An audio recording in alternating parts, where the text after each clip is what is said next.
خان صاحب نے کہا دیکھو جب آپ حق راستے پہ چلتے ہیں، جب آپ حق کے راستے پہ ہوتے ہیں تو مشکلات تو آتی ہیں، تو مشکلات کے لیے ہم سب حاضر ہیں، لیکن ہر چیز کی ایک حد ہوتی ہے۔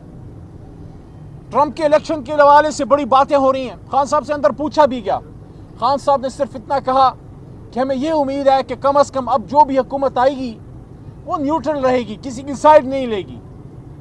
تو میں یہ کہتا ہوں کہ امید، علی محمد یہ کہتا ہے کہ امید ہمیں کسی دنیا کی طاقت یا شخص سے نہیں ہے، امید ہمیں اپنے رب سے ہے، لیکن یہ امید ضرور ہے کہ یہ ایڈمنسٹریشن جو چینج ہوئی ہے، پچھلی ایڈمنسٹریشن جو بائیڈن صاحب کی تھی اس کے نیچے رژیم چینج ہوا تھا، ہمیں امید ہے کہ اس نئی ایڈمنسٹریشن کو اپنی غلطی کا احساس ہوگا کہ ایک نیوکلیر اسلامک اسٹیٹ جس میں 25 کروڑ کی عوام ہے، اس کے محبوب لیڈر کو کسی غیر آئینی غلط طریقے سے رژیم چینج کرنا، یہ کسی بھی طرح سے نہ ان کے مفاد میں ہے، نہ باہمی تعلقات کے لیے بہتر ہے، بلکہ ہونا تو یہ چاہیے کہ پاکستان اس علاقے نہیں پورے دنیا میں ایک اہم ترین اسلامی ملک ہے، اس کو اس کی ڈیو عزت ملنی چاہیے، اور اس عزت کا تقاضا یہ ہے کہ یہ قوم جس لیڈر کو اپنا لیڈر مانے اس لیڈر کو لیڈر کا رول دیا جائے، اس لیڈر کو اس قوم کو لیڈ کرنے دیا جائے۔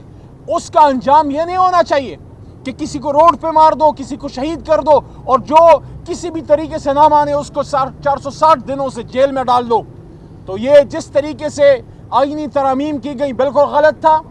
اور اب آخری بات، یہ جو ابھی پرسوں کچھ قانون پاس کیے گئے ہیں جس میں آرمی ایکٹ بھی ہے اور جس میں سپریم کورٹ کے حوالے سے ججوں کی تعداد کا اضافہ بھی ہے۔ دیکھیں شخصیات آتی جاتی رہتی ہیں، آج عاصم منیر صاحب ہیں، کل کوئی اور ہوگا، ان سے پہلے کوئی اور تھا، عہدہ رہتا ہے، ادارہ رہتا ہے۔ ہماری کنسرن یہ ہے کہ آپ نے جو بھی قانون پاس کرنا تھا آپ نے اپوزیشن سے انگیج کیوں نہیں کیا؟ حکومت نے اپوزیشن سے رابطہ کیوں نہیں کیا؟ آپ نے اس پہ ڈیبیٹ کیوں نہیں کی؟ کیا یہ ہمارا ملک نہیں ہے؟ کیا یہ ہمارا ادارہ نہیں ہے؟ اگر کوئی بھی آپ قانون پاس کرنا چاہتے ہیں آپ ہم سے انگیج کیجئے، ہمیں کنونس کیجئے کہ یہ ملک کے لیے بہتر ہے، تو ہم ملک کے مفاد میں ہمیشہ طریق انصاف نے سٹیپ لیا ہے، لیکن آپ نے ہم سے انگیج نہ کیا۔ آپ نے قائمہ کمیٹی برائے قانون میں یا قائمہ کمیٹی برائے ڈیفنس میں یا قومی اسمبلی کے فلور پہ اس پہ ڈیبیٹ نہیں کی۔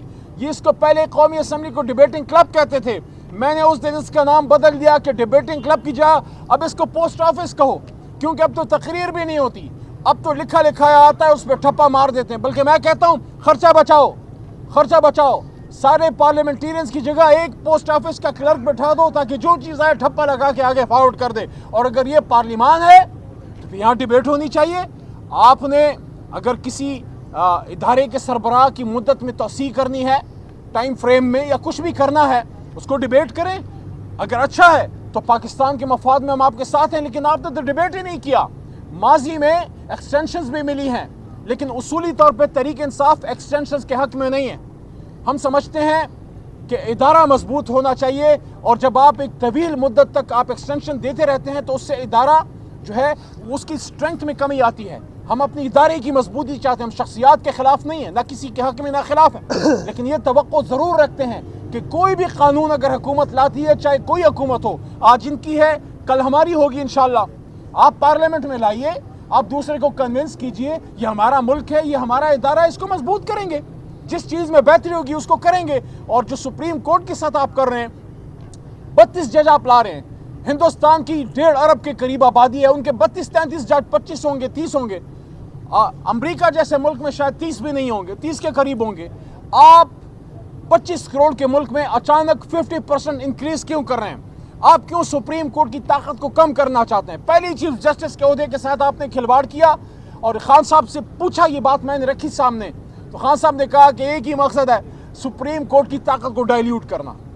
دیکھیں لیڈر کی ایک بات ہوتی ہے، انہوں نے بتا دیا مقصد یہ ہے کہ سپریم کریں۔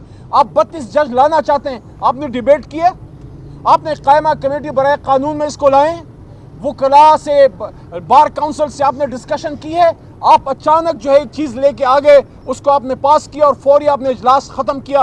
ہمارا نقطہ یہ ہے جو بھی پاس کرنا تھا، جو بھی لانا تھا، پہلے قومی اسمبلی کے فلور پہ لائیں، اپوزیشن سے انگیج کریں، اس کے بعد ہم اس کو عمران خان صاحب کے پاس اڈیالہ لے کے آتے اور اگر وہ پروف کرتے تو ہم بھی آپ کو سپورٹ کر دیتے، لیکن آپ نے ایسے کیا جیسے خدا نخواستہ آپ کے پیچھے کو ڈنڈا ہے اور آپ بھاگے جا رہے ہیں. آپ کو کیا جلدی ہے؟ اور آخری بات، ایک بار پھر وہی بات جو سب باتوں کی ایک بات ہے، قوم کو لے کے آگے جانا ہے، پاکستان کو لے کے آگے جانا ہے، پاکستان کے مسائل کا حل چاہتے ہو تو جمہور کی سنو، زبان خلق کو نقار خدا سمجھو. زبان خلق 8 فروری کو بولی تھی اور ایک ہی آواز میں بولی تھی کہ کون بچائے گا پاکستان؟ اللہ کے کرم سے عمران خان. آپ عمران خان کو باہر لے کے آئیں، ان کو موقع دیں.